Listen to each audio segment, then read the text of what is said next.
Bueno, en primer lugar, saludarles, hermanos, a todos ustedes. Qué bueno verles en esta mañana. Eh, Antes de comenzar, quizás dos cositas, aclaraciones. El domingo pasado me equivoqué un poquito, combiné un poco ahí los hijos de Elí con los hijos de Aarón, ¿cierto? Aarón, los hijos de Aarón murieron, fueron los que murieron, ¿cierto? En el acto porque ofrecieron fuego extraño, pero los hijos de Elí murieron en batalla. En ambos casos, por supuesto, fue el juicio de Dios, eso es importante, así que les pido disculpas, hermanos. De repente se producen algunos cortocircuitos en mi cabeza, así que, pero perdonen. Abren su Biblia en Hebreos capítulo 9. De hecho, si se dan cuenta, voy a tomar nuevamente este pasaje, pero no voy a predicar lo mismo. Hay algo que quiero enfatizar de este pasaje que estuvimos viendo la vez pasada.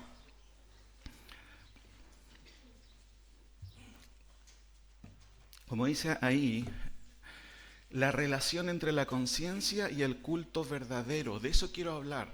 Note que en el versículo 13, ¿cierto?, del capítulo 9, o de hecho desde el 11 en adelante, dice: pero estando ya presente Cristo, sumo sacerdote de los bienes venideros, por el más amplio y más perfecto tabernáculo, no hecho de manos, es decir, no de esta creación, y no por sangre de machos cabríos ni de becerros, sino por su propia sangre, entró una vez para siempre en el lugar santísimo, habiendo obtenido eterna redención.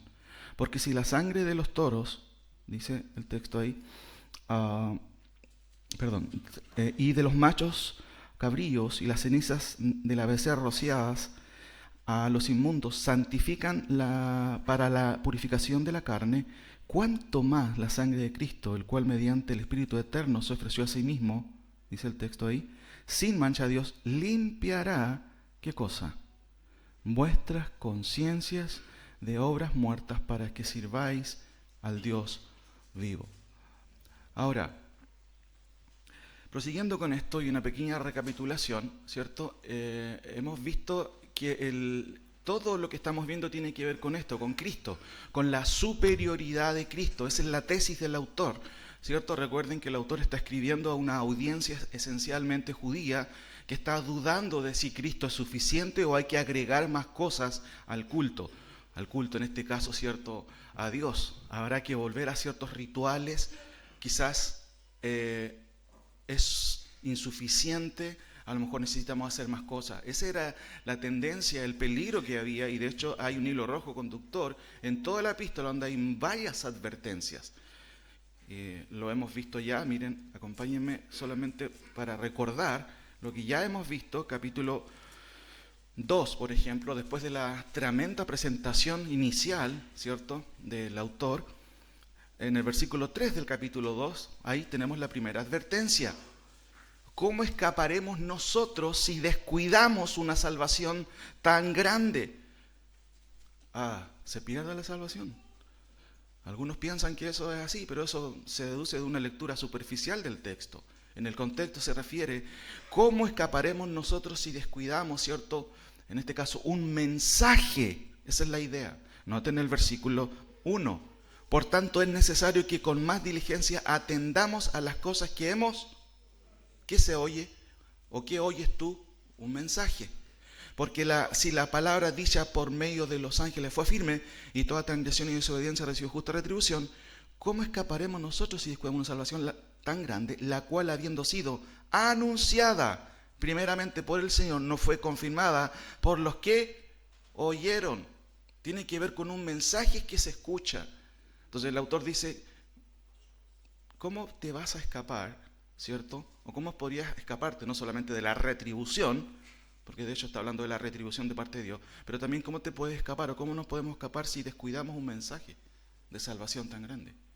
Hermano, en el día de hoy, Chile aproximadamente, ¿cierto?, es un país, obviamente católico esencialmente, pero en el mundo evangélico, el 90%, de acuerdo a los estudios que se han hecho de los evangélicos en Chile, corresponden al mundo pentecostal. Solamente el 10% a las iglesias, ¿cierto?, históricas, presbiterianas, bautistas, anglicanas, iglesias antiguas.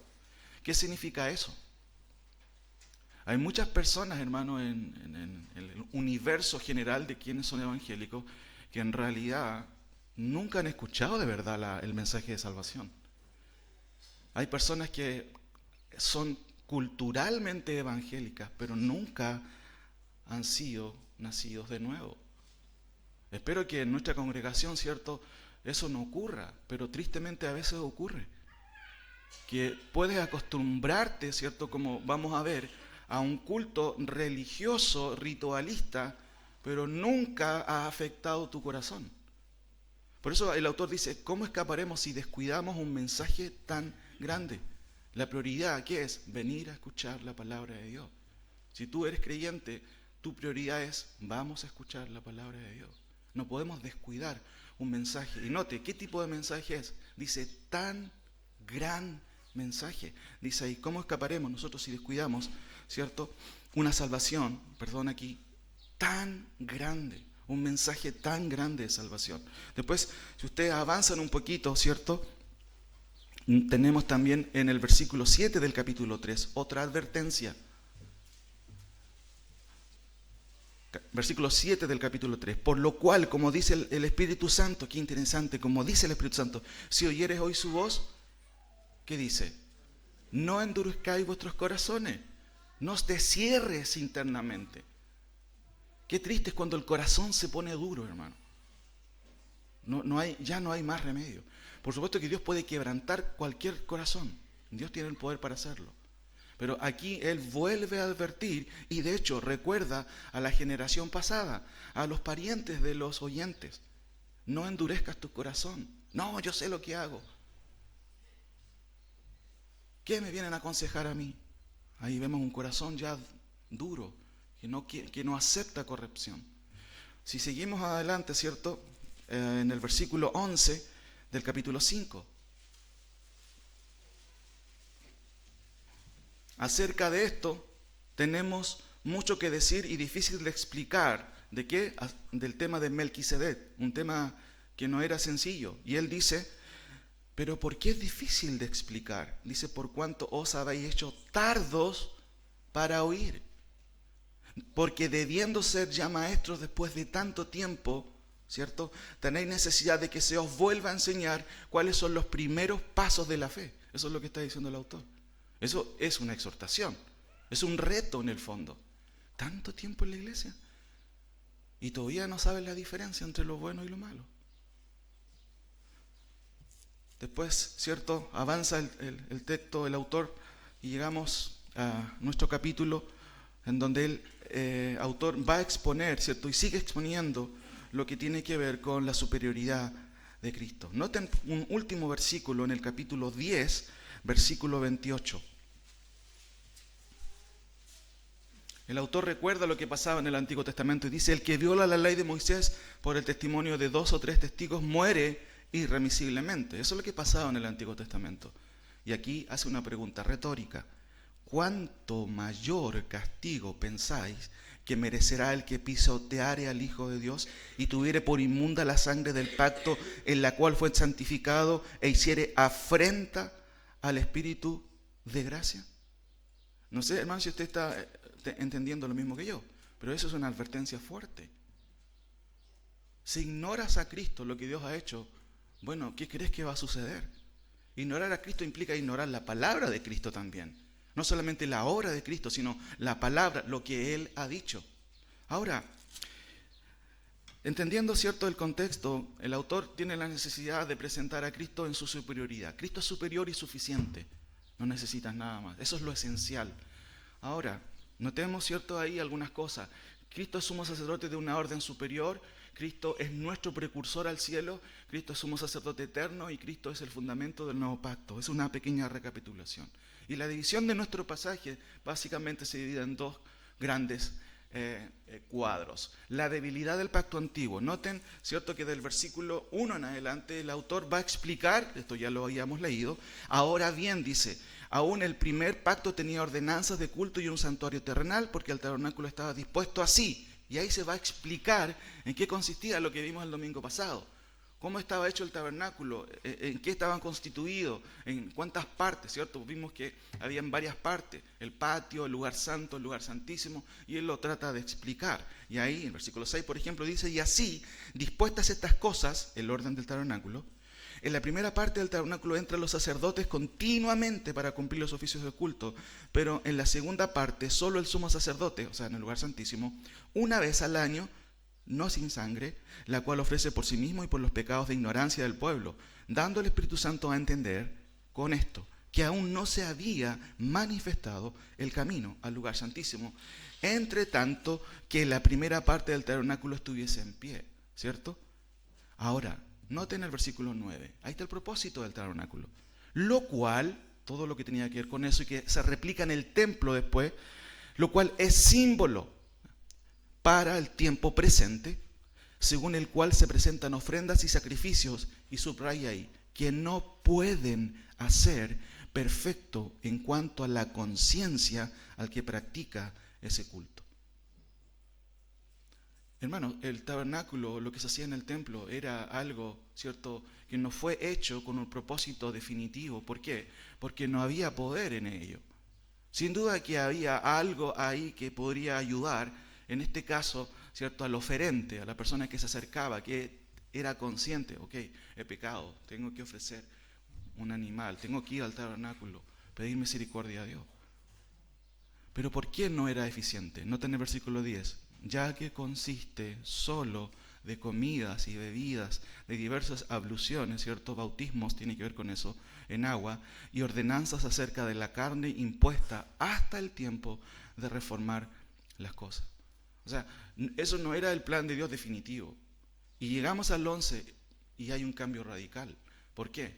Porque está presente Cristo. Y Él cambia todas las cuestiones. Por eso nuestro pasaje está dividido en estos dos aspectos. Vemos la eficacia del nuevo pacto y eso tiene que ver con lo que Cristo ha hecho. Por eso el texto dice, pero estando ya presente Cristo, sumo sacerdote de los bienes venideros, por el más amplio y más perfecto tabernáculo, no hecho de manos, es decir, no de esta creación, y no por sangre de machos cabríos ni de becerros, sino por su propia sangre, entró una vez, para siempre, ¿cierto?, en el lugar santísimo, habiendo obtenido eterna redención.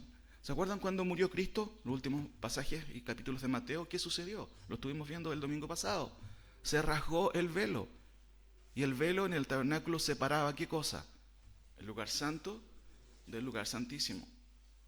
Esa era una señal de Dios, que ahora el camino estaba abierto para cualquiera. Cualquiera puede ir al Señor, a Dios ahora. ¿Por medio de quién? Por medio de Cristo. Hay un versículo que siempre nos hemos aprendido, desde chico incluso, ¿cierto? Porque hay un solo Dios y un solo mediador entre Dios y los hombres, Jesucristo hombre. Siempre el hombre ha necesitado mediadores. Desde el punto de vista, ¿cierto?, de la fe en el Antiguo Testamento, los mediadores eran los profetas y los sacerdotes.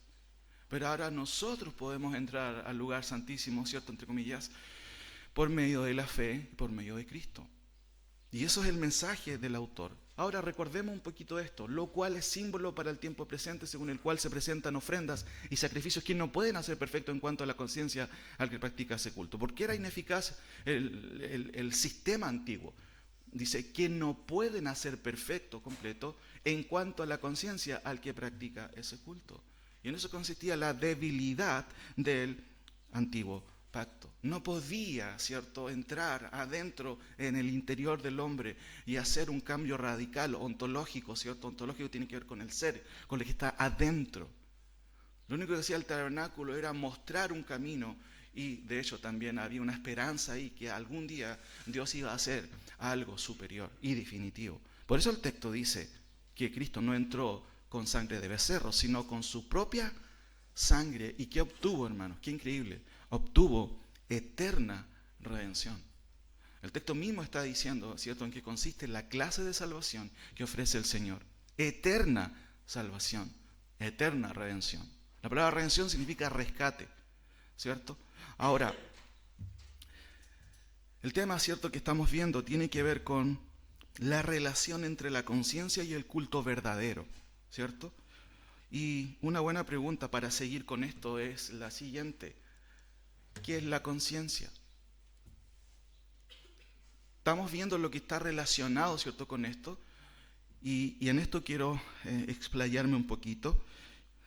Noten este cuadro que habla un poquito de tres mujeres, ¿cierto? Tisifone, Alecto y Megera. Mientras pensaba en esto, me acordaba de el ministerio de las hermanas chicas. ¿Ustedes saben cuál es el ministerio de las hermanas chicas? Cuando tú tienes hermanos, hermanas, el ministerio de la acusación, ¿cierto? De acusar al hermano mayor. No sé si a usted le pasó, pero Tisifone, Alecto y Megera eran 3 mujeres que en la mitología griega se encargaban, o básicamente, de hacer el papel de la conciencia. Y aquí hay un personaje que obviamente es acusado porque ha matado a un hombre en este sentido, y obviamente la voz de la conciencia era reflejada en el contexto, ¿cierto?, griego de esa manera, como 3 mujeres acusando y recordando. En el concepto bíblico, por supuesto que la cosa es diferente, aunque los términos que se usan en el sentido, ¿cierto?, griego casi son los mismos. La palabra que vamos a ver a continuación, ¿cierto? La palabra suneidesis es la palabra que se usa en el Nuevo Testamento para traducir conciencia. Suneidesis, y el diccionario Strong, ¿cierto?, este diccionario básico de palabras originales del Nuevo Testamento, lo traduce como copercepción. Palabras un poco extrañas, ¿cierto? Déjeme explicarle para que no se asuste. Suneidesis viene y es una palabra compuesta de sun, que significa con, y oída, ¿cierto?, que significa percibir. Por eso se traduce con, y co es 2. En el fondo es como que cuando nosotros estamos frente a un hecho, estamos haciendo una doble percepción. En el fondo mi razón, mi intelecto, mis sentidos están captando un hecho, pero mi conciencia al mismo tiempo está trabajando constantemente. Es como un tribunal interno que está, ¿cierto?, constantemente arrojando resultados. Eso no está bien, eso está bien. Entonces, por eso es que se traduce de esa manera. Ahora, en el Nuevo Testamento se usa este término justamente para hablar de la conciencia. El hombre no es, digámoslo así, adolece de una voz interna. Acompáñenme a Romanos, por favor. Romanos capítulo 2. Romanos capítulo 2, del 12 en adelante.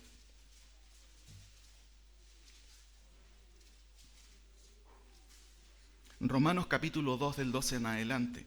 Porque todos los que sin ley han pecado, sin ley también perecerán. Podía gritar a alguien, pero eso es injusto. El autor obviamente está haciendo lo contrario.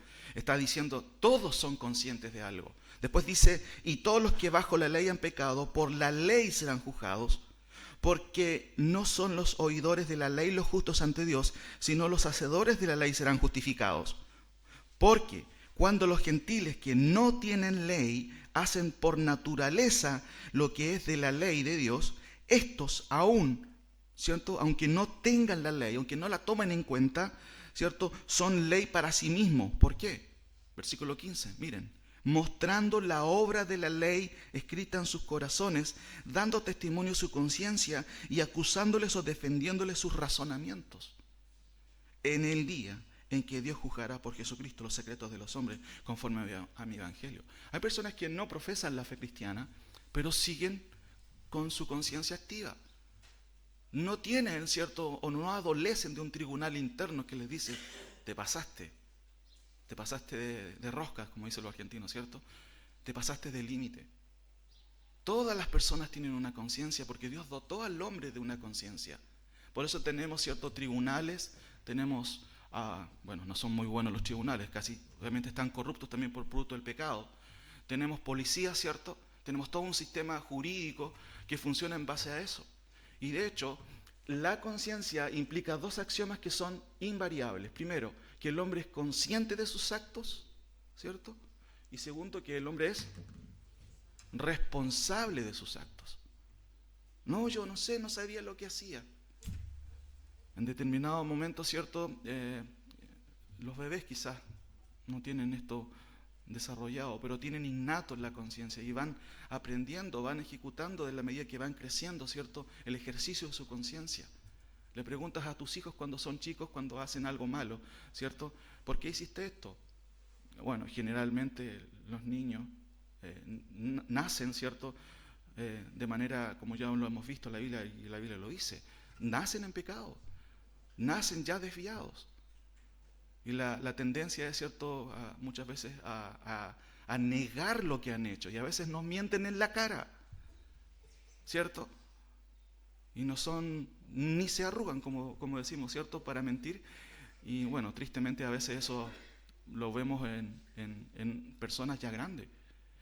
Entonces, el punto, hermano, es que la implicancia es que el hombre es consciente de sus actos. Siempre tú eres consciente de tus actos y por otro lado eres responsable. La palabra responsable tiene que ver con capaz de responder. Tú eres capaz de responder. Si se te deja con una responsabilidad es porque eres capaz de hacerlo. De la misma manera se te va a pedir cuenta por eso. Ahora, Romanos 2 es muy interesante, ¿cierto? Porque nos dice que todos los hombres están dotados de una conciencia, pero hay una diferencia. Noten la siguiente diapositiva. Tenemos varios tipos de conciencia y la Escritura lo va a revelar. Una buena conciencia, una conciencia limpia, una conciencia débil, una mala conciencia, una conciencia corrompida y una conciencia cauterizada.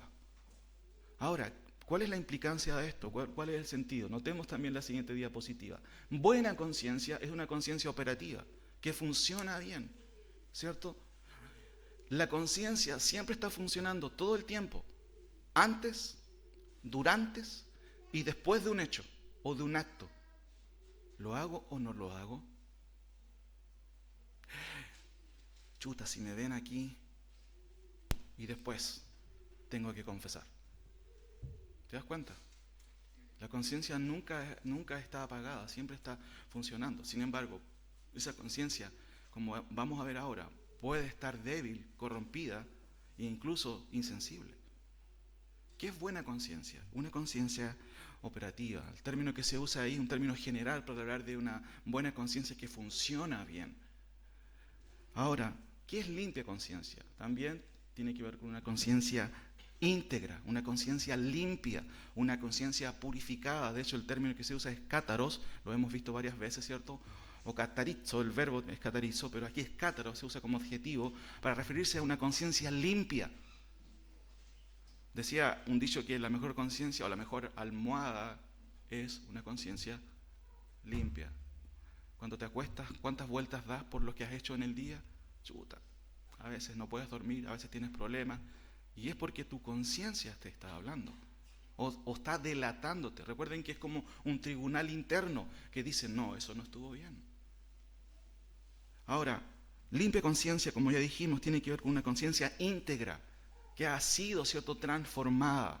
Por eso se usa ese término. Pero también vemos una conciencia débil. Miren, acompañen por favor a 1 Corintios 8. 1 Corintios 8.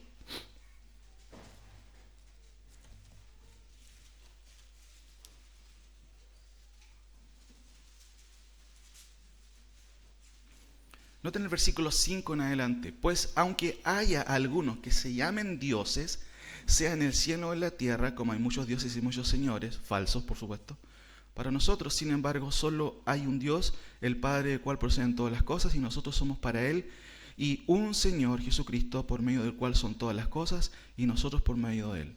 Pero no en todos hay este conocimiento, porque algunos, habituados hasta aquí a los ídolos, comen como sacrificado a ídolos, y su conciencia, siendo débil, ¿qué dice ahí? Se contamina. Pastor, cometí un error. Me fui a un lugar que no debía hacerlo. ¿Por qué no me invitaste? No. No. Muchas veces, ¿cierto? Débil tiene que ver con eso. No, fui arrastrado por el pecado. Fue más fuerte que yo. Conciencia débil. Noten que aquí en el contexto está hablando del contexto obviamente histórico, en donde había muchos cultos a falsas deidades, sacrificaban carne y todo eso, ¿cierto? Y el texto nos va a decir en este contexto, ¿cierto? Y comen como sacrificado a ídolos, y su conciencia, siendo débil, se contamina. A veces es difícil decir no, yo paso. Bueno, ya, sí. Una conciencia débil. Pero también, si seguimos avanzando, ¿cierto? La Biblia también habla de una mala conciencia. Y esto tiene que ver literalmente con una conciencia perversa. En Hebreos 10:22 dice lo siguiente, vamos a verlo al final. Acerquémonos con corazón sincero, en plena certidumbre de fe, purificados los corazones, dice, de mala conciencia. Purificados los corazones de mala conciencia. El término es súper fuerte en el texto original. Por eso, un buen sinónimo es una conciencia que está pervertida. Pero también la Biblia habla, ¿cierto?, de una conciencia corrompida, y aquí parece que vamos en decadencia, ¿cierto?, a toda velocidad. Esto tiene que ver con una conciencia degradada. Acompáñenme a Tito 1, por favor, para que notemos ahí.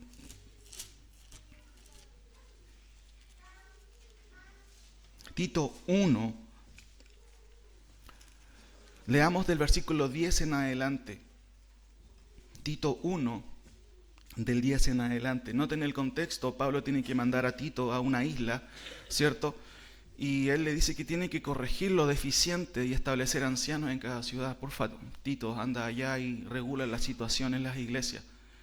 Pero dentro de ese contexto, la iglesia vive en un mundo totalmente corrupto. Y el texto dice en el versículo 10, porque hay, ¿cierto?, aún muchos contumaces habladores de vanidades, engañadores, mayormente los de la circuncisión, a los cuales es preciso tapar la boca. Qué vigente es este texto, hermano. Cuánta gente, ¿cierto?, cuántos falsos maestros hay en el día de hoy, a los cuales sería preciso taparles la boca, refutarlos, denunciarlos. De hecho, Tito dice eso en este caso, o Pablo dice a Tito eso. ¿Sabes qué? Mira, es necesario hacer esto. Después sigue diciendo, a los cuales es preciso tapar la boca, que trastornan casas enteras enseñando por ganancias deshonestas lo que no conviene. Uno de ellos, su propio profeta, dijo, wow, los cretenses siempre son mentirosos, malas fiestas, glotones, ociosos. Este testimonio es verdadero, por tanto, repréndelos. ¿A quién? A los creyentes, noten, duramente. ¿Para qué? Para que sean sanos en la fe. Entonces, una buena pregunta, ¿usted tiene una fe sana? El autor dice, repréndelos duramente, Pablo a Tito, para que sean sanos en la fe, no atendiendo a fábulas, ¿cierto?, judaicas, dice aquí, ni a mandamientos de hombres que se apartan de la verdad. Todas las cosas son puras para los puros, mas para los corrompidos e incrédulos nada les es puro, pues hasta su mente y su conciencia, noten, están corrompidas.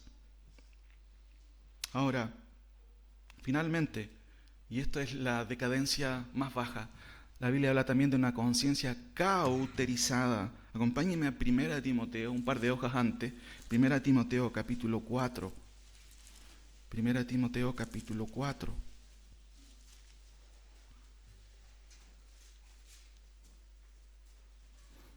Pero el Espíritu dice claramente que en los postreros tiempos algunos apostatarán de la fe, escuchando a espíritus engañadores y a doctrinas de demonios. ¿Cierto? Nos vemos aquí en el avance de la revelación progresiva algo muy interesante. Tú ves los evangelios, los demonios haciendo posesión de almas, ¿cierto?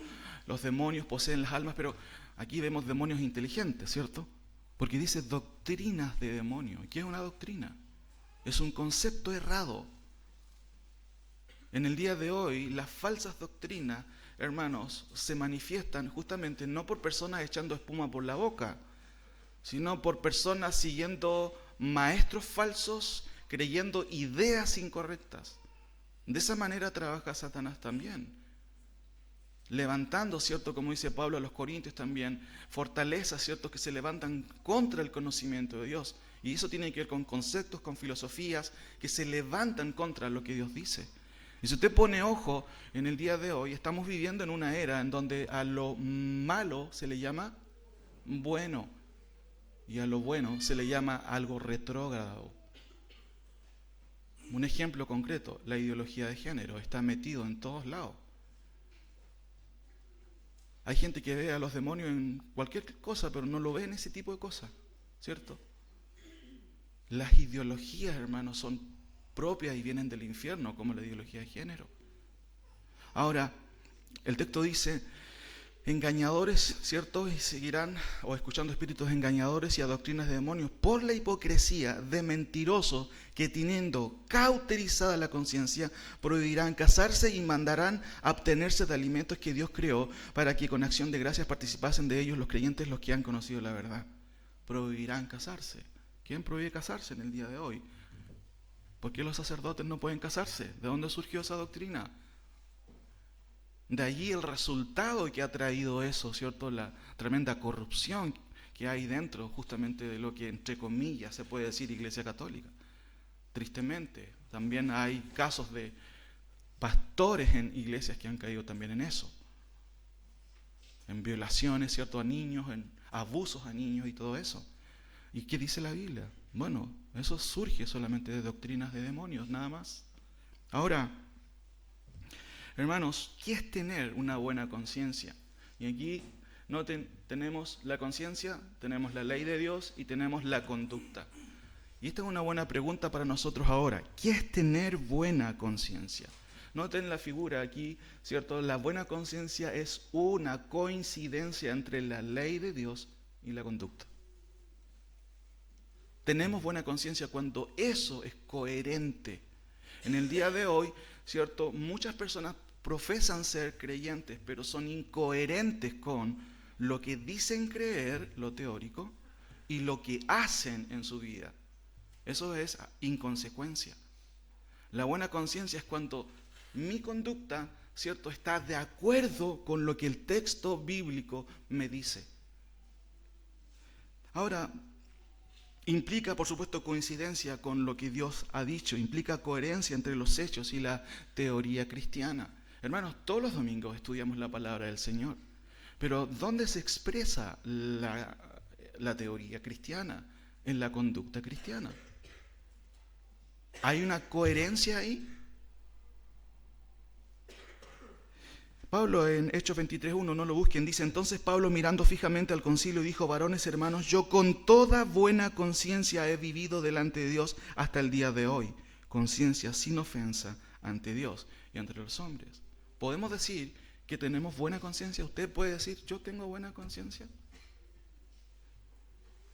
Acompáñenme a Efesios por un momento, Efesios capítulo 4, hermanos. Efesios capítulo 4.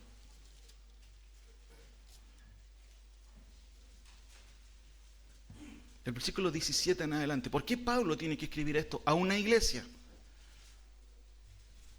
¿Por qué tiene que hacerlo? ¿Por qué subraya estos aspectos? Dice: esto pues digo y requiero en el Señor, que ya no andéis como los otros gentiles que andan en la vanidad de su mente, teniendo el entendimiento como totalmente entenebrecido, oscuro, corrupto, ajenos de la vida de Dios por la ignorancia que en ellos hay, por la dureza, hermanos, ¿de qué cosa?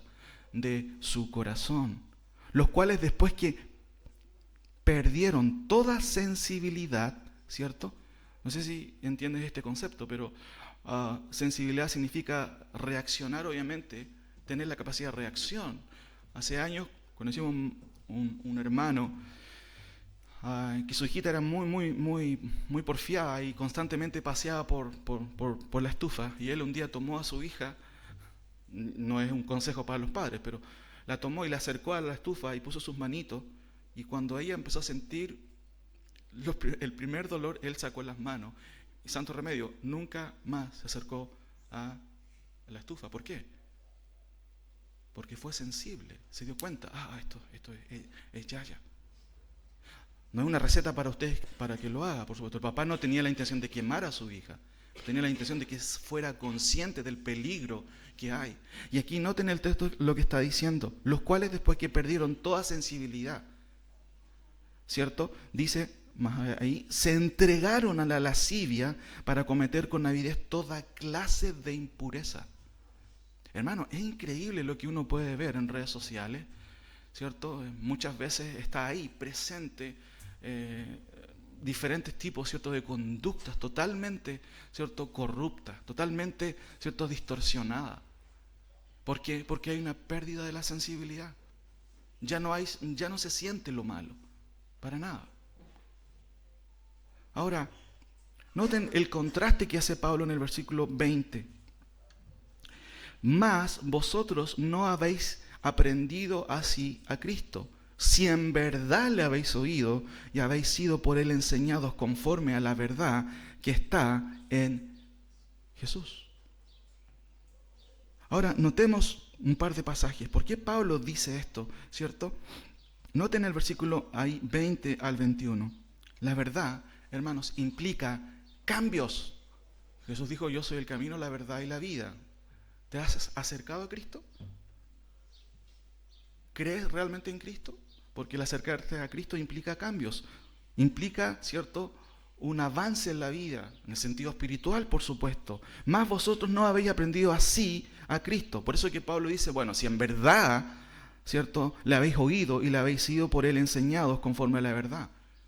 Él recalca eso porque si en verdad oíste a Cristo, si en verdad escuchaste el Evangelio, bueno, tu vida tiene que cambiar, no puedes seguir igual. Entonces aquí hacemos un ejercicio personal, cada uno. ¿Mi vida realmente ha cambiado o no? ¿O sigo siendo un fariseo simplemente? Que conoce, sí, yo sé cantar, las canciones me las sé, pero hago lo que quiero en mi vida. Hermano, así no es la fe verdadera. La fe implica cambios. Noten, por ejemplo, en el versículo 22 en adelante, 22 al 23, la fe genuina implica una reacción. Dice, en cuanto a la pasada manera de vivir, despojaos del viejo hombre que está viciado conforme a los deseos engañosos, y renovados en el espíritu de vuestra mente, y vestidos del nuevo hombre creado según Dios en la justicia y santidad de la verdad. Si tú eres creyente, tú tienes un pensamiento diferente y eso se nota en lo práctico. Siempre doy este ejemplo en casa muchas veces, ¿cierto? La cocina está al lado de mi oficina y para salir afuera, ¿cierto? Deben ser unos 10 pasos. Y a veces estoy concentrado estudiando y mi esposa, linda, preciosa, ¿cierto?, me dice, Joel, saca la basura. Y yo digo, está a 5 pasos de afuera, ¿por qué no va ella? Y a veces, bueno, en su momento yo decía, pero sácala tú, ¿qué te cuesta? Y uno no entiende por qué no pueden salir. Parece que es algo un ritual en las demás hermanas, porque aquí parece que las hermanas parecieran que, sospecho que parece que hacen lo mismo, ¿cierto? Saca la basura. Y hubo un tiempo en que yo me enojaba y le decía, pero pucha, sácala tú si estás ahí. Pero ¿qué dice mi conciencia? ¿Qué dice tu conciencia? ¡Wow! De hecho, un par de veces le hablé mal a mi esposa. Y seguí estudiando, pero había algo aquí que me decía, no está bien, no está bien. Tuve que pararme y decir, perdóname. Y tengo que hacerlo. Y lo hice. No significa que ella no lo pueda hacer, ¿cierto? Sí, por supuesto. Pero el punto es, ¿funciona mi conciencia? ¿Reacciona mi conciencia que actué mal, que respondí mal? Mi pregunta es para ustedes, ¿ustedes, cierto, tienen una conciencia que funciona? Noten que el texto dice aquí, y esto tiene que ver con cuestiones prácticas, hermano, en cuanto a la pasada manera de vivir, despojados del viejo hombre que está viciado conforme a los deseos engañosos. Y después dice, y renovados en el espíritu de vuestra mente y vestidos del nuevo hombre creado según Dios en la justicia y santidad, en la verdad. Por ejemplo, noten ahí en el versículo 26, airaos pero no pequéis, no se ponga el sol sobre vuestro enojo. ¿Te enojas con exceso? ¿Tu conciencia se prende o no? ¿O está apagado el switch? Y dejas la embarrada en la casa. ¿Te dice algo tu conciencia? ¿Te habla tu conciencia? Noten que el texto dice, el 26, airaos pero no pequéis. ¿Cuándo pecas? Tú te puedes enojar por cualquier cosa. ¿Por qué no hiciste la tarea? A los hijos, ¿cierto? Generalmente el domingo en la noche, ¿cierto? A última hora. Pero ¿qué sale de ti? ¿Qué sale de tu boca? Nota el versículo 31. ¿Por qué Pablo tiene que decir esto? Hermanos, lo dice a creyentes. Quítense de vosotros toda amargura. ¿Cómo está tu corazón? ¿Guardas rencor todavía? Si eres verdadero creyente, tú no deberías tener amargura. Y tu conciencia debería funcionar. Dice, enojo, ira y gritaría. Si pudiéramos poner un micrófono en tu casa y yo los pudiera escuchar en la semana, a lo mejor encontraríamos muchos gritos. ¿Cómo respondes tú? Pero el punto es, uno puede hacer eso, pero el punto es, ¿funciona tu conciencia? El texto dice, quítense de vosotros toda amargura, enojo, ira, gritería, maledicencia, ¿cierto? Y toda malicia. Pero el punto es, ¿mi conciencia funciona? ¿O sigue igual, le da lo mismo? Hermanos, por ejemplo, noten en el capítulo 5, del versículo 22, está hablando justamente de la actitud de los creyentes en sus relaciones interpersonales. Noten el versículo 22. Las casadas estén sujetas a sus propios maridos como al Señor. Hermano, este es un principio bíblico, ¿cierto? Un principio de cómo manejar un matrimonio. Pero la Biblia dice, las casadas estén sujetas a sus propios maridos como al Señor. Pero a veces, ¿cierto? Amén, dicen por ahí, a veces parece que fuera al revés. Porque la liberación femenina, es fuerte en el día de hoy, ¿cierto? Tenemos que liberarnos del patriarcado. Eso no tiene cabida, hermanos, en la vida cristiana. Una mujer piadosa entiende que Dios puso a su marido como cabeza de hogar. Pero a veces parece que uno pudiera observar que los roles a veces se cambian. Y aunque usted no lo crea, a veces eso se puede reflejar. Porque yo tengo cámaras en todos lados, hermano. No, mentira. Puedo observar muchas veces que sucede eso. Pero la Biblia no tiene nada que ver con machismo. Oh, qué machista es Pablo. Como dice el feminismo también radical, que se ha metido también en la teología. Y de hecho lo hay de esa forma. Ay, ¿por qué no tenemos pastoras? Oh, que son machistas en esta iglesia. Hermanos, la Biblia establece una diferencia de roles. No quiere decir que la mujer sea menos. No, para nada. A veces las mujeres o nuestras esposas son mucho más sabias que nosotros. Pero Dios estableció un orden. Entonces, el punto es, ¿cómo es tu hogar? ¿Quién maneja el hogar? ¿Tú o tu esposa? ¿Y tu conciencia qué dice? Pero noten después lo que sigue diciendo. Las casadas estén sujetas a sus propios maridos como al Señor. Y ahí te da el principio. Porque el marido es cabeza de la mujer, así como Cristo es cabeza de la iglesia, la cual es su cuerpo y Él es su Salvador. Ahí tienes un principio, hermana. Dios quiso ese orden. Y siempre cuando, decía el pastor Teodoro, y lo recuerdo muy bien, cuando tú desvirtúas un principio, vas a tener problemas. Vas a tener problemas. Sin embargo, qué bueno que el Señor es equilibrado, porque noten lo que dice el versículo 25. Maridos, amad a vuestras mujeres. ¿Y cómo tengo que amar a mi mujer? ¿Cuál es el ejemplo? Esto no se les pide a las hermanas. Lo leen en su Biblia. Como Cristo amó a la iglesia. O sea, el papel del varón es amar a su mujer, pero noten el nivel y el estándar, como Cristo amó a la iglesia y se entregó a sí mismo por ella. ¿Y qué hizo Cristo por su iglesia, hermano? Dígame usted. ¿Qué hizo? Murió por su iglesia. Dice el texto, amad a vuestras esposas como Cristo amó a la iglesia. Pero noten qué interesante que en el capítulo 6, después sigue con los hijos. Hijos, obedeced en el Señor a vuestros padres. ¿Por qué? Porque esto es justo. Pero si tu padre es inconsecuente, ¿lo debes obedecer? ¿O debes respetar? Hermanos, no hay justificación para ti como hijo de rechazar a tus padres. Porque tu papel ante Dios no es arreglar a tus padres, sino es obedecer a Dios. Y tu papel es honrar a tus padres. Tus padres van a responder un día ante Dios en la manera en que ellos actuaron. Noten lo que sigue a continuación. 2. Honra a tu padre y a tu madre, que es el primer mandamiento con promesa.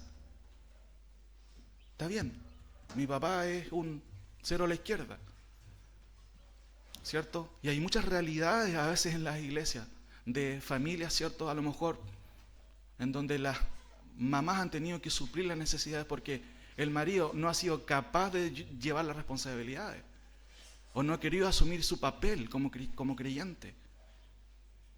Y el texto dice, honra a tu padre y a tu madre, sigue diciéndolo.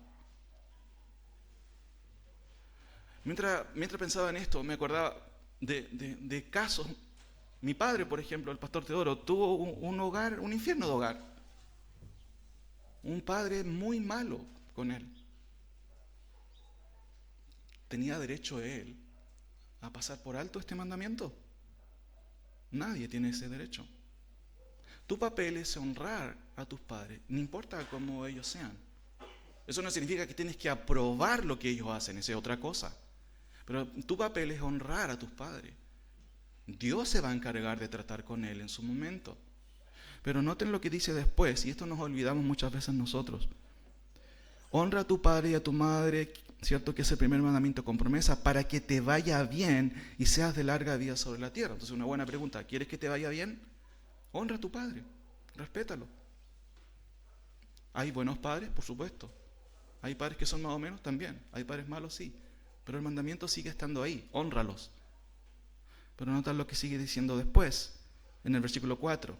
Y vosotros, padres, no provoquéis a ira a vuestros hijos, sino criadlos en disciplina y amonestación del Señor. Tú también, ¿cierto? Puedes pasarte de la raya igual. Y tienes que tener cuidado, porque tus hijos también pueden desalentarse por la manera, ¿cierto?, poco sabia que tú tienes para ordenar, para corregir a tus hijos. Y hermano, y esto tiene que ver justamente con que, bueno, yo escucho esto en la palabra del Señor, escucho el domingo, pero bueno, ¿qué te dice tu conciencia cuando sales de la iglesia? ¿Haces lo mismo de siempre? ¿O realmente tu conciencia está hablándote diciendo, no está bien? De hecho, quizás hay algo más también. La Biblia siempre habla de las relaciones.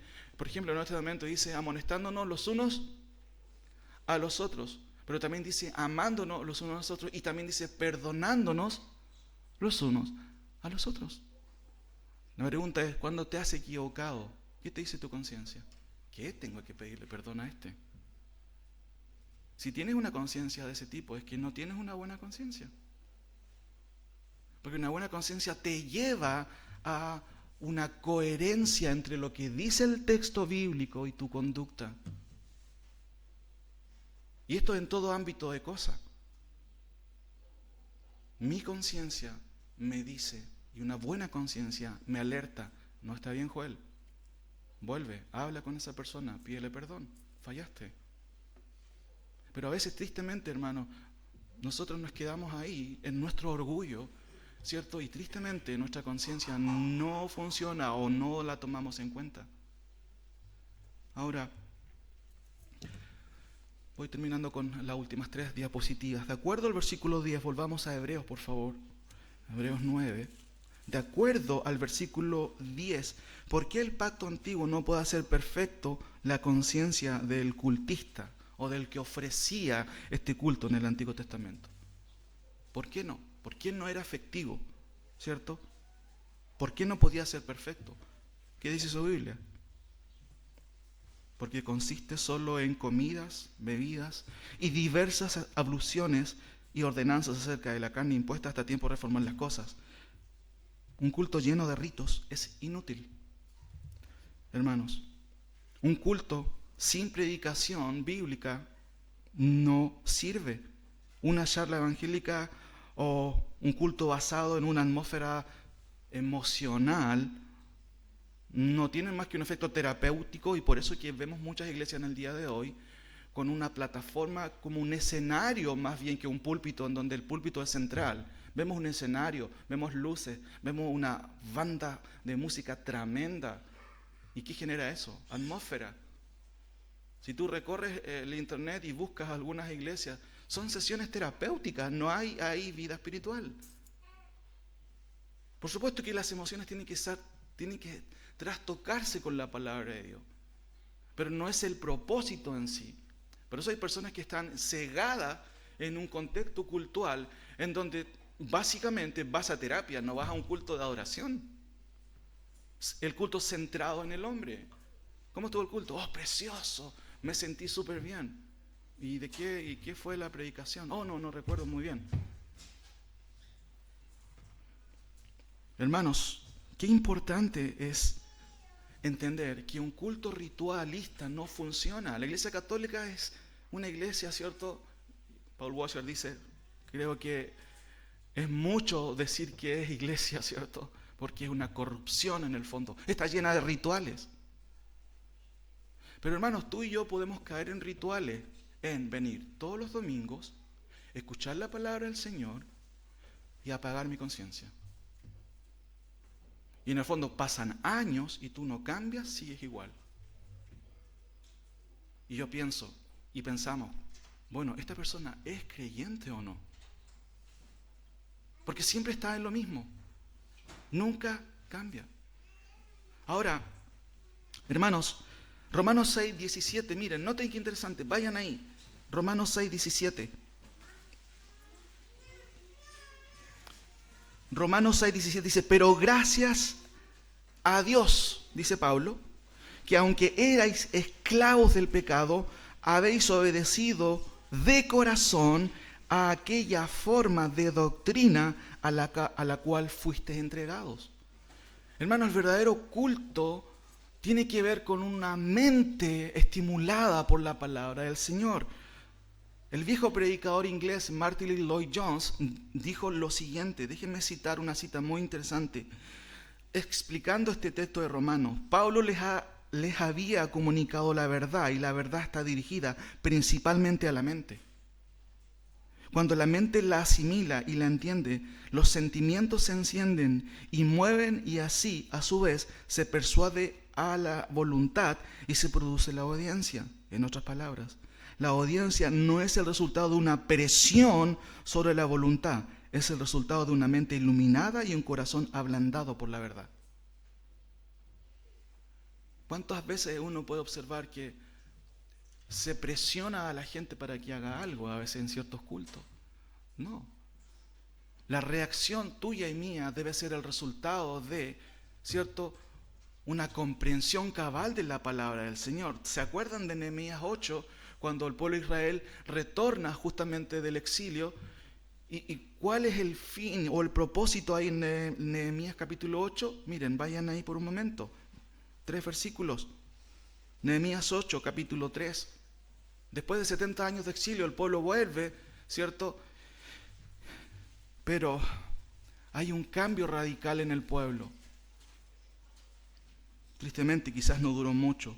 En el versículo 3 de Nehemías 8 dice, y leyó en el libro delante de la plaza que está delante de la puerta de las aguas, desde el alba hasta el mediodía, en presencia de hombres y mujeres y de todos los que podían entender, y los oídos de todo el pueblo estaban atentos al libro de la ley. Y Nehemías, el gobernante y el sacerdote Esdras, escriba, y los levitas que hacían entender al pueblo, dijeron, todo el pueblo, día santo es a Jehová nuestro Dios. No os entristezcáis ni lloréis, porque todo el pueblo lloraba oyendo las palabras de la ley. Qué increíble, hermano. No estaban llorando porque estaban cantando una canción de Hillsong, ¿cierto? Estaban llorando porque estaban escuchando la palabra de Dios y la estaban entendiendo. El versículo 12 dice, y todo el pueblo se fue a comer y a beber y a obsequiar porciones y a gozar de gran alegría, porque habían entendido las palabras que les habían enseñado. Termino con lo siguiente. El autor hace una conclusión, ¿cierto?, contrastada. El epílogo tiene que ver con las últimas palabras en este sentido.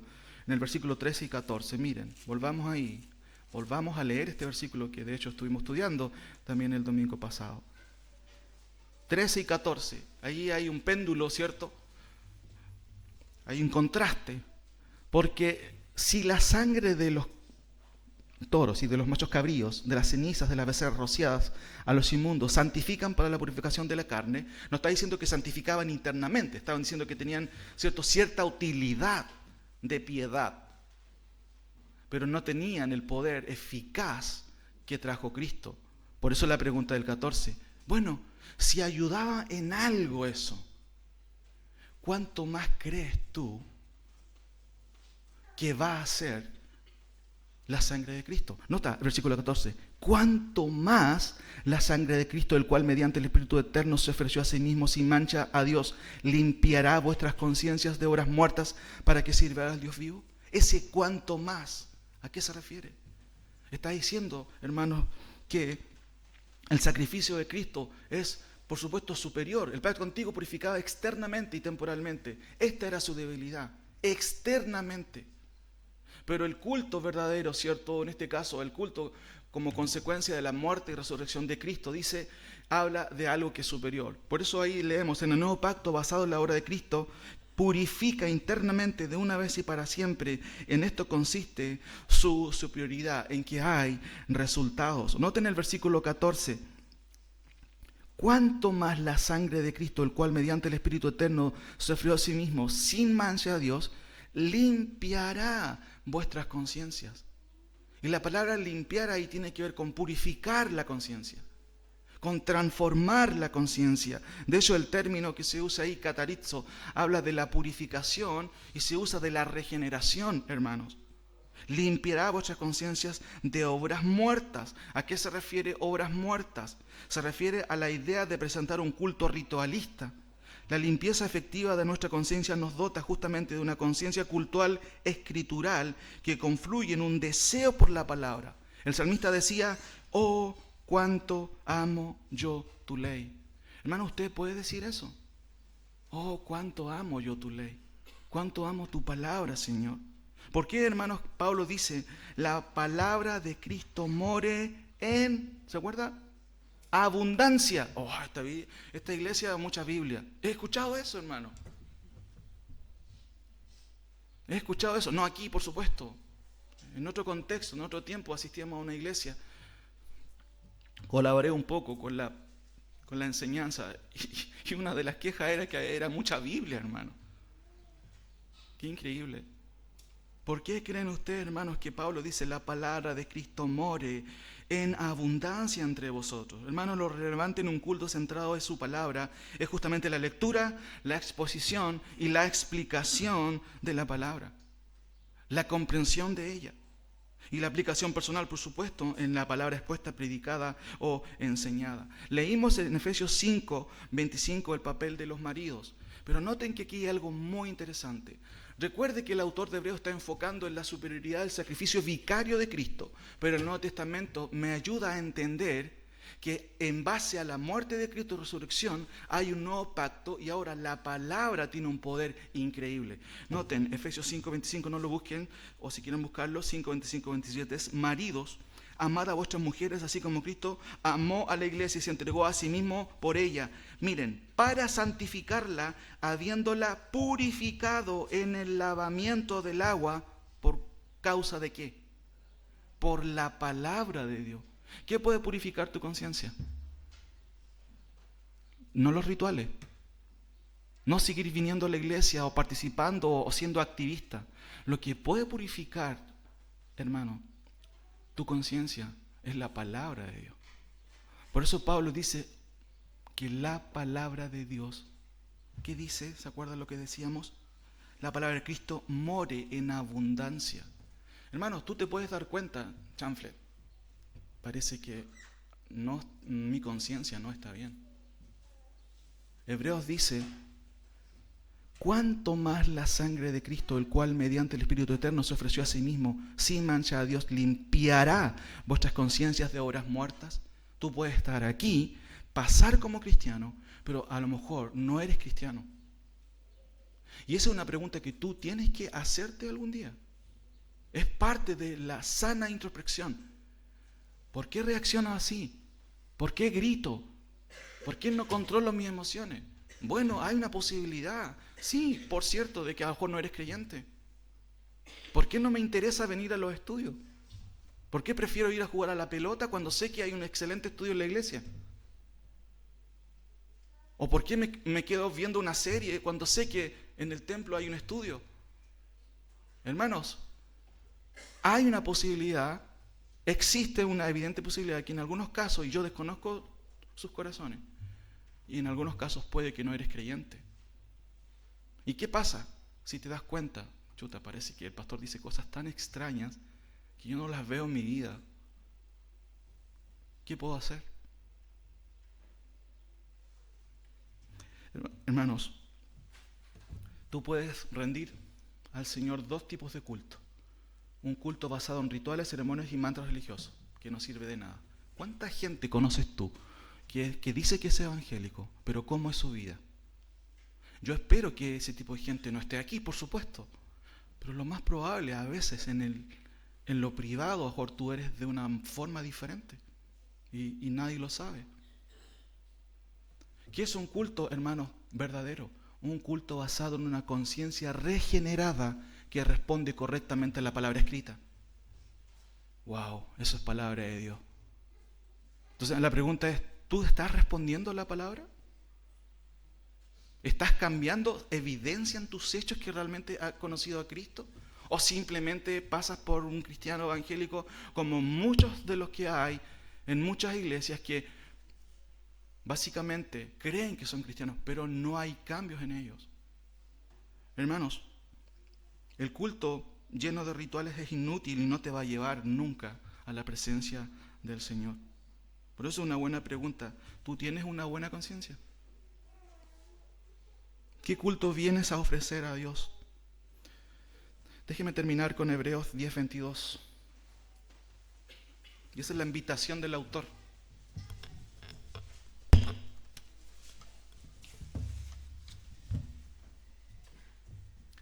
¿Por qué dice el versículo 22, acerquémonos con corazón sincero? ¿Sabes por qué? Porque ahora no necesitas un sumo sacerdote para ir a Dios. Si te das cuenta de que estás mal y que necesitas hacer, no hagas la oración del pecador. Esa no es la oración que tienes que hacer. Noten, aquí invita el autor de Hebreos. Dice, y ya lo hemos leído muchas veces, aléjate de Dios, ¿cierto? ¿Eso dice? ¿Cómo dice la Biblia? Hay gente que cuando es exhortada, en vez de acercarse más al Señor, ¿qué hacen? Se alejan del Señor. Y después culpan a todo el mundo, culpan al pastor, a la iglesia, y finalmente terminan culpando, increíble hermano, a Dios. ¿Qué dice el texto? Si te das cuenta de que estás mal, acércate, pero nota, con corazón. Tú no puedes engañar a Dios. A nosotros nos puedes engañar, pero no todo el tiempo. Había un dicho, ¿cierto?, de un expresidente de los Estados Unidos que decía, puedes engañar a todos por un tiempo, algo así, ¿cierto? No recuerdo muy bien cómo decía la segunda parte. A todos por un tiempo, a pocos por un poco de tiempo, pero no puedes engañar a todos todo el tiempo. La gente se da cuenta, hermano.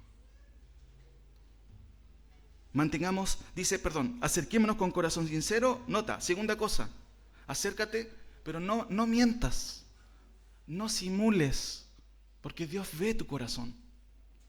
Y lo que sale de tu corazón, o lo que está en tu corazón, está saliendo por lo que tú estás haciendo. Acerquémonos con corazón sincero, en plena certidumbre de fe. ¿Qué está hablando el autor, hermano? Acércate a Cristo. Cristo es suficiente. En plena certidumbre de fe. Yo estoy seguro, hermanos, de que Dios perdona mis pecados. La Biblia dice, si confesamos nuestros pecados, Él es fiel y justo. ¿Para qué? Para perdonarnos y limpiarnos de toda maldad. ¿Qué tengo que hacer? Señor, límpiame. Me doy cuenta que no funciono, que hay algo mal en mí. Y el texto dice, acerquémonos con corazón sincero en plena certidumbre de fe. Mire, purificados los corazones, ¿de qué cosa? De mala conciencia. ¿Por qué yo dije, con esto termino, hermanos, de verdad, sí, con esto termino, purificados los corazones de mala conciencia? ¿Por qué el autor está diciendo eso? Y no me explica más sobre esto. Es porque el énfasis de Hebreo está en la sustitución de Cristo, en la propiciación de Cristo. Pero la Biblia me dice que lo que puede purificar tu corazón es la palabra del Señor. Entonces, si tú te das cuenta, porque dice purificados los corazones de mala conciencia, Y mala conciencia es una conciencia perversa. Es una conciencia que no funciona. Y dice, y lavados los cuerpos con agua pura. Está haciendo una antítesis. Este lenguaje es muy conocido para los hebreos del contexto. Pero, ¿cuál es la conclusión final, hermanos? ¿Qué culto tú vas a ofrecer a Dios?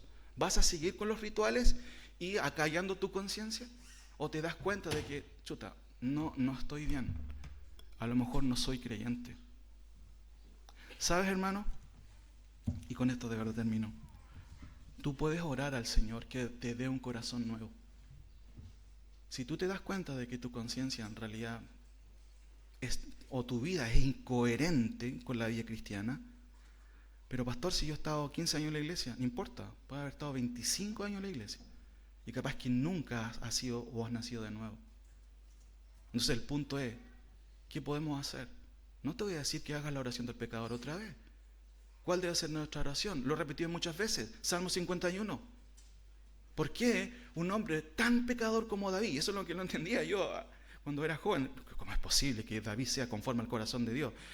Mató a alguien y cometió adulterio. ¿Cómo puede ser posible? Y eso me habla de la gracia de Dios, hermano. Qué increíble es la gracia de Dios. Porque salva a pecadores. Ninguno de nosotros era justo. Y noten, si recuerdas el Salmo 51, ¿qué dice David? Nota, hermanos, las palabras que usa David. Perdóname, ¿cierto? Dios perdona mis pecados, mis rebeliones, ¿conforme a qué? A tu misericordia. Y después dice, crea en mí, oh Dios, ¿qué cosa? Un corazón nuevo. Si tú en esta mañana te has dado cuenta de que, pucha, parece que soy un religioso simplemente, ora al Señor que te dé un corazón nuevo. Porque un corazón nuevo implica una conciencia limpia, una conciencia regenerada. Si estás en esta mañana y dices, chuta, parece que estoy incómodo, el Espíritu Santo es el que puede mover tu corazón y puede transformar tu vida. Pero pídele a Dios, Señor, transforma mi corazón. Dame una conciencia realmente sana. Y hermanos, eso podemos hacer. Pero no te olvides. Y una advertencia. Tú puedes ofrecer todo el tiempo un culto ritualista y no va a llegar a ningún lado. Y Cristo nos trajo, hermanos, la solución definitiva a nuestro problema.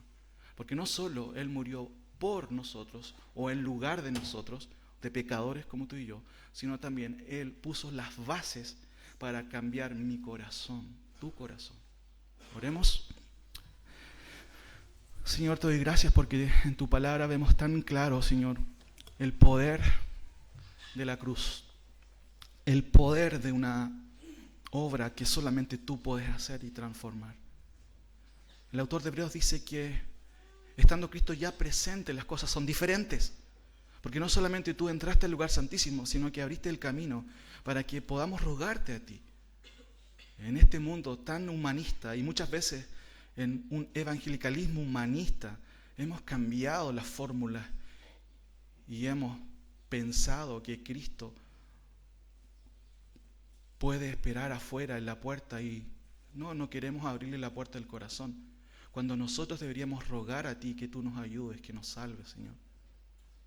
Padre, sálvanos. Salva a mis hermanos o salva a las personas en este lugar que quizás tienen una simpatía por el Evangelio, tienen una simpatía, ¿cierto?, por la fe cristiana, pero que no han sido transformados en sus corazones. Señor, tú tienes el poder. No solamente tu gracia puede escuchar a un corazón necesitado de ti, sino también tú puedes transformar a un corazón que pide auxilio, Padre, para una necesidad que es crucial, que es la transformación de nuestro ser.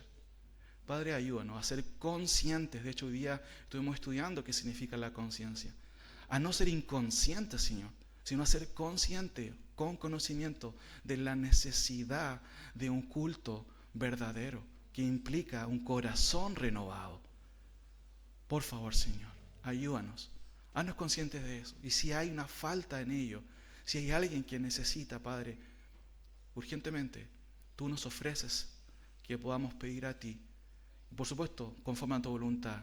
Y tu deseo, sin duda, siempre se expresa en la Biblia, con darnos, Señor, de tu gracia. Muchas gracias, Señor. En el nombre de Jesús. Amén.